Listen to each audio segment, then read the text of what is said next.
Alberta Primetime with Michael Higgins. Welcome to Alberta Primetime. Ahead tonight, our politics panel on the voice of municipalities in the referendum debate. But first, the path to a new pipeline. We determined that this route offers the fastest, most cost-effective path to expanding Canada's energy exports. The handoff of Alberta's pipeline proposal, a plan that would see 1 million barrels of oil being shipped daily from northeast of Edmonton to the southern BC coast, mirroring much of the route of the existing Trans Mountain pipeline corridor. And that, of course, is a route that will pass through the Edson region. And Mayor Kevin Zahara joins us now. Mr. Mayor, good to see you, sir. Welcome back to Alberta Primetime. Thanks, Michael. Great to be here. All right. Having gone through the wait before with TMX, shall we say, the uncomfortable ebb and flow that came with that project, how would you rate your level of optimism around this pipeline proposal?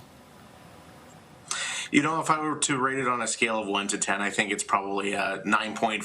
I have very high confidence that this project is going to move forward based on the situation we are today with the Americans, with our own country, with the leadership that we have under Prime Minister Carney and Premier Danielle Smith, who both seem to be working very hard to repair a decade worth of, I think, difficulties between our province and the federal government. And so I think there is a willingness there. I think we see a willingness from British Columbia as well with this pipeline route to support it based on it being along the Trans Mountain route, which makes a lot of sense. Well, and as you reflect back on the Trans Mountain expansion, how much of an impact would you say that it brought to your economy in the Edson region? Well, we are the main hub for most of these types of projects. We do have some pipeline yards ready and available in our community and just surrounding our community in Yellowknife County. We are a pipeline community, and so when TMX came through, it was a major boost to our economy. At the same time, we had the Cascade Power Plant being built, so it did create a lot of pressure at the time, but that pressure was welcome for our business community, for our industry. It was a very, very busy place. You go to Tim Hortons in the morning, you were sitting in line up for 15 minutes to get your coffee. So those are just some of the spin-offs, I guess you could say, for projects like this. And I think it's really important, not just for Edson and Yellowknife County and the region, but for the entire country. We need to get our resources to Tidewater. We need to be economic powerhouse. We've seen the recent announcement with Doug Ford as well, looking at the pipeline to the east. These are the nation-building projects that the Prime Minister is talking about, and I think so critically important for our natural resources sector. Whether you're talking oil and gas or projects that might be related to coal or forestry, all are really important. Just like sectors like agriculture and cars and mining, all those things are really important for the provinces. Now, that impact that came with TMX, was that strictly short term? How about this? What made that impact worthwhile? How much of a sustained benefit did it bring to your area? Do you still feel that now? No, we don't still feel it today in terms of, the construction of the project, but, we are a natural resources producer here in our region, primarily natural gas. So we have right now some natural gas pipeline projects which help feed our local economy longer term, because we do have natural gas wells in our area. For TMX, it's more about the construction jobs and the planning that goes into that. When TMX was here, they were the workers were helping fundraise, helped out the food bank, and I know the golf course was super busy as well, because they all got memberships and that sort of thing, because they were here for a long time. It's a big project. So when this project comes through, it'll be the same sort of thing, I'd imagine, and that's going to be the same for all communities along the pipeline route. And if it is a shorter time frame to the start of construction, how much of a runway does that give communities like yours to be ready to absorb the impact? I don't think we need a ton of runway. When TMX was originally coming through, there was some pre-planning in terms of traffic impact, working with the local RCMP. You are going to see an influx of workers. Influx of vehicles means influx of criminal activity, so you have to be prepared for that. But those conversations happen beforehand, and the municipalities are involved in those discussions as well as other agencies. So we're prepared for that. Right now, we are in our region going through a little bit of a slump with what's going on with the tariffs. So this is certainly welcome news to our business community. Yeah, but you are, though, a busy region. You have energy, you have mining, forestry as well. It's a focal point for a number of industries. Are there any other projects under development that could compound the impact that would come with a new pipeline, whenever that may be? Yeah, for sure. We have TC Energy that is going to be gearing up for a project here later this year. That should be wrapped up pretty close to when this project is expected to start, if we do follow the timelines that are projected. I do think they are a little bit generous, but hopefully they do come to fruition. ATCO has their pipeline heading east into the Heartland, which is going to be built east of Edson. However, their workers are going to be housed in the Edson area. So there could be some potential overlap there, but we experienced that with the Cascade project as well. We were able to manage. We do have about 1,200 hotel rooms. We have a lot of rental properties usually available, so there is certainly opportunities there as well. Okay, let me ask you this. Expectations of the provincial and federal governments in pushing this forward. They would be, it appears, the primary proponents of backstopping such a project. Yeah, absolutely. And you know what? Obviously, we always want to see private sector involvement, and we see that with Pembina coming on board with this project, which is certainly a good news story.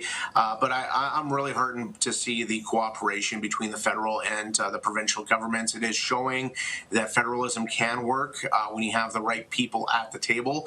Under the last federal government, there were certain individuals, I won't mention any names, that quite frankly didn't care about the impacts they were having on everyday Albertans when they were making policy decisions. And they were treating Alberta much differently than they were treating other areas of the country. And I think that is where people are upset and have been upset for quite some time. To see things sort of swing back the other way, I think is welcome news. We always want things done in an environmentally responsible way, and I think you'd be hard pressed to find another country that does things as environmentally responsibly as Canada and Alberta.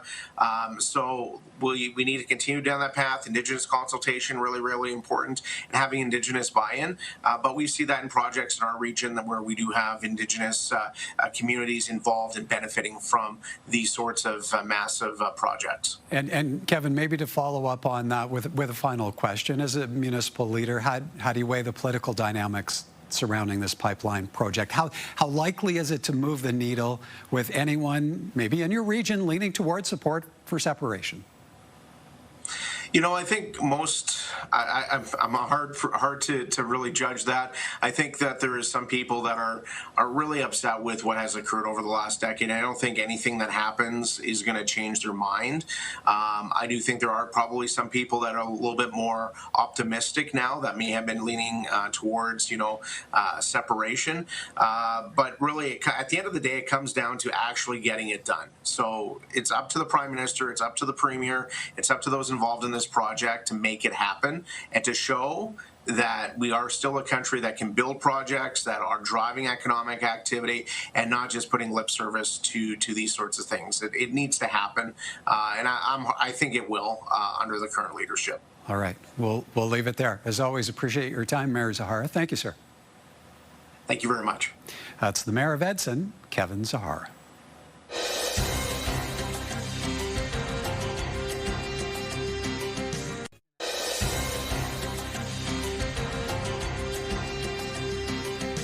From weighing the impact of pipelines to municipal voices in the separation debate and the new focus on the Senate. Time now for tonight's politics panel. And joining us this evening, Donna Kennedy-Glantz, former Conservative MLA and Cabinet Minister, now a columnist with the National Post, and Marg McQuaig-Boyd is there we go, former NDP MLA and Cabinet Minister. Good evening to you both. And let's begin on pipelines with Alberta's proposed route to the West Coast, now with a major projects office, and the emergence of the Northern Shield Energy Corridor with a proposed pipeline running east from Alberta to refineries in southern Ontario. Donna, for years, the political dialogue focused on roadblocks to getting pipelines built, Northern Gateway, Energy East.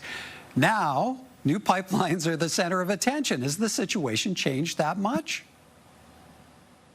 Absolutely. I think people want to see crunchiness. They want to see something moving. They actually want to see ground, dirt being lifted in the ground rather than announcements.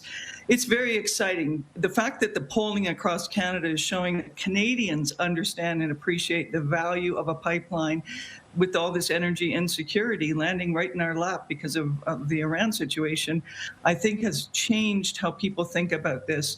I interviewed Doug Ford last year when he was here for Stampede, and thank you for tolerating my cowboy hat here. It's Stampede in Calgary. And he was talking about the value of a pipeline going east. And here we are a year later, and actually he's still talking about it. Most importantly, though, the pipeline to the West Coast. There is disappointment that it's not going north, and I think that's still got to work its way through the system.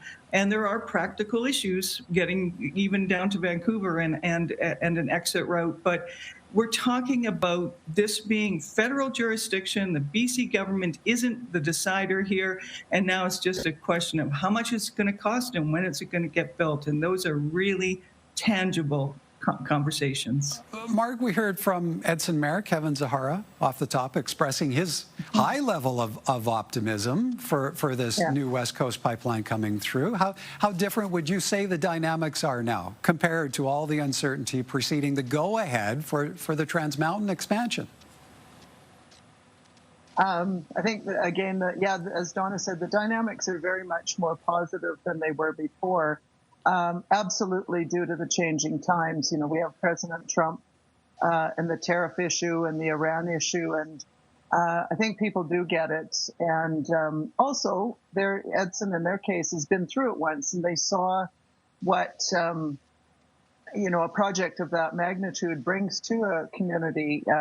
He mentioned waiting in line at the Tim Hortons, and when I was living in Fairview and up north, I used to look at how many work trucks were at the local hotel, because you could tell how well the area was doing by that factor. So I think they're excited about it. I've always said that going along the TMX route made the most sense at this time. So like Donna said, it's just let's get on building it and get a solid timeline going and get it done. Okay, now, Donna, what would warrant taxpayers backstopping this pipeline construction? In the case of the West Coast Line, private sector involvement only appears to account for 10%. Yes, I know, and I know Mayor Zahara mentioned it too. It's regrettable. I think most of us would prefer that this pipeline be built by the private sector, and I've poked on that quite a bit. Announced, understand exactly what Pembina is signing up for, and they've still got a few outs here. I mean, they're looking at us pretty small relative interest. So I think it's about just confidence that this is going to go ahead. There's been so much negativity.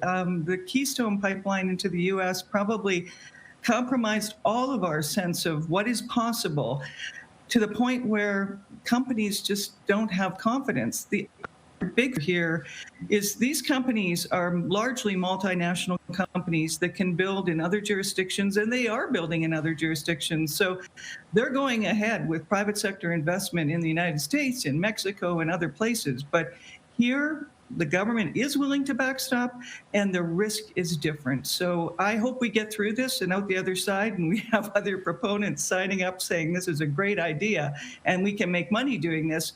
But right now, it's still unproven. Mark, how far should this latest pipeline development, or let's do multiples, the two developments, be expected to move the needle on swaying Albertans in the separation debate?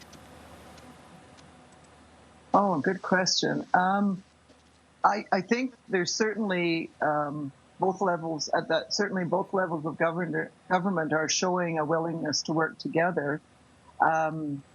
I think when we see, more plans, more shovels in the ground, that kind of thing, it could sway. But I think there's, it's like the 80-20 rule. There's going to be a certain group that it won't matter if the pipeline was built tomorrow, they would still want to separate. But I think it's pulling a few that were maybe on the fence over to the side to stay in Alberta and stay in Canada. So hopefully it has a bit of an effect, but there's going to be some that are always going to want to separate no matter what. Donna, last question to you on this one. October 1st, that's the date targeted for the federal government to officially designate the West Coast Pipeline a project of national interest.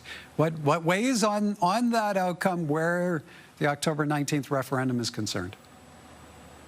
No, it's a big date for Albertans and it's a big date for Canada. I think if we haven't had progress and it's not declared to be in the national interest, I think that's actually a very big problem for all of us who want Alberta to remain in Canada.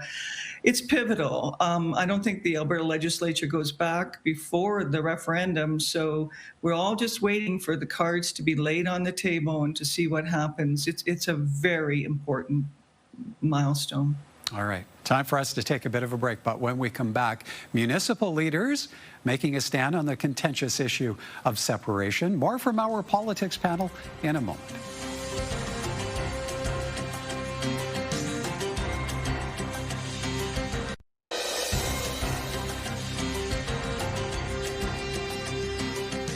Welcome back. The Mayor of Edmonton is looking for his council to officially endorse Alberta remaining a part of Canada.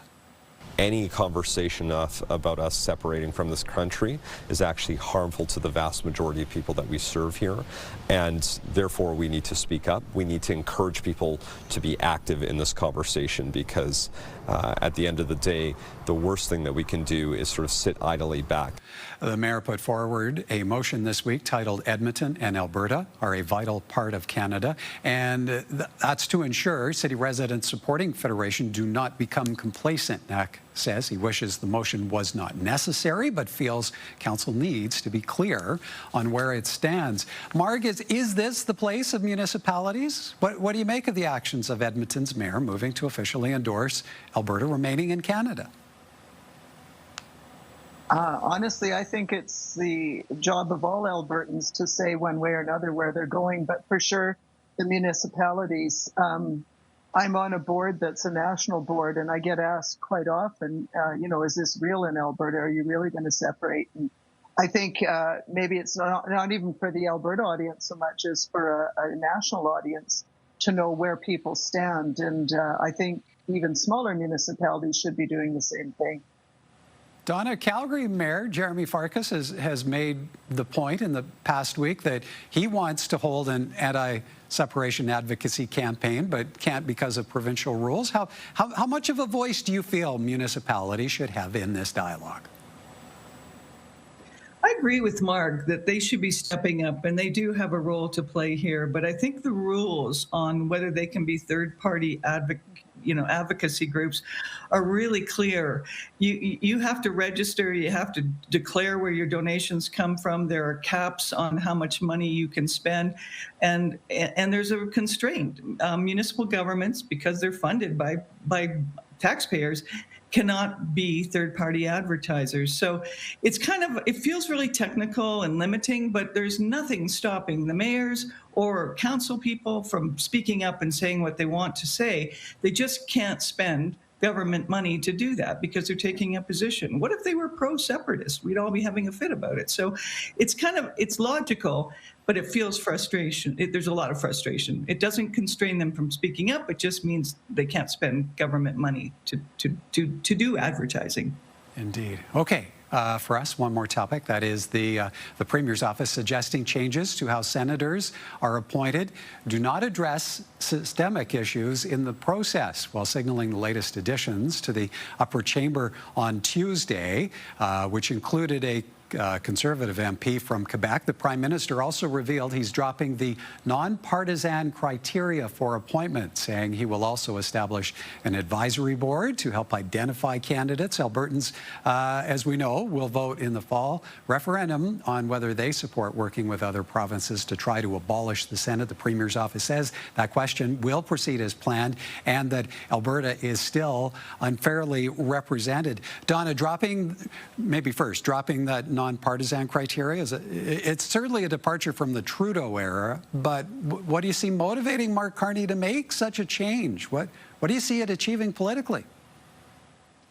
Actually, I think it's not changed from the Trudeau era. Personally, I think that, and I can't swear on your channel, but I think it's BS what was happening under the Trudeau era. I think it was very partisan what was going on.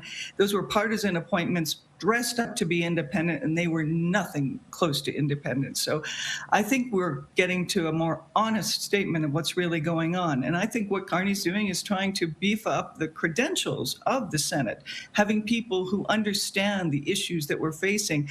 I think that's quite wise. But whether that's a big departure from what was going on before in terms of partisanship, I'm not convinced. Okay, so Marg, do you see a way forward for Alberta benefiting here? There's certainly a new alignment between governments on other fronts, pipelines. Yeah, I think so. I agree with Donna. I think it always was partisan, and let's call it what it is. But I did like his statement about looking for people with certain expertise in certain areas, and that could be where Alberta can benefit when they're looking at putting through pipelines or projects of national interest. Certainly, Alberta has expertise in that area, so I like that he's looking to beef up, as you said, the credentials of the Senate. Rather than just a plum appointment for somebody that was a good fundraiser or whatever. So I'm interested to see where he ends up with this, but it looks like it's worth a try. See where it goes. And Donna, where it ends up, what weight do you see the outcome of Alberta's referendum question on abolishing the Senate having on how the Carney government handles the upper chamber moving forward? Oh, it's a tough one. I mean, if we still in Alberta and other provinces with higher population growth do not have fair representation, it's a vastly unfair question to be asking us to be okay with this. The representation issue, whether it's in the House, in Parliament, or in the Senate, needs to be addressed. We're a changing country. We got fixed on 1867. We've changed since then. So I think the question is still very important.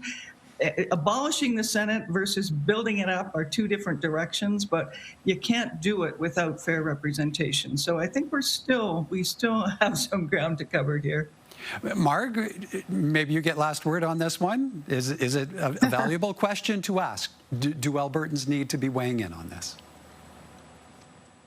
I think we need to weigh in personally on the issue of representation, because Donna's right. We have a much bigger population than we used to. And I would think Albertans, if we saw that there was a path to having greater representation on the Senate, would be okay with the Senate.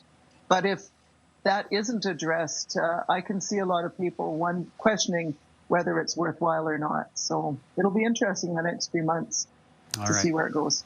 We're out of time. We have to leave it there. Great to see you both. Thank you kindly. Thanks, Michael.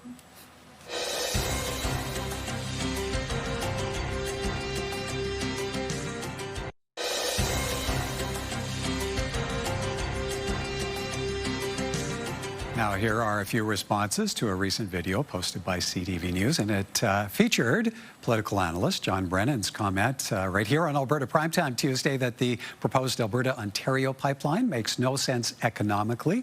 AG questions the remark. How does he know it's going to not make sense economically when the plans aren't even out? Sardonic adds, even if true, sometimes economic interests are superseded by national security concerns. Germain agrees, writing, we need energy security. A simple flip of the switch by the USA and Canada collapses. Nate weighs in with leverage is pretty important, and who's to say you can't build refineries along the pipeline? Refined petrol products sells a lot more than simply crude, but Airbrill says the line also makes no sense environmentally. We're in a climate crisis. Continued record fossil fuel expansion is totally incompatible with preserving a safe climate. Have your say. Email us anytime at comments@albertaprimetime.com. Coming up tomorrow, from backstopping a West Coast pipeline to Alberta's tech sector build-out and the road to October's referendum. We'll hear from Premier Danielle Smith on Thursday. Until then, have a great evening, everyone, from all of us at Alberta Primetime. Thank you for watching, and join us again next time.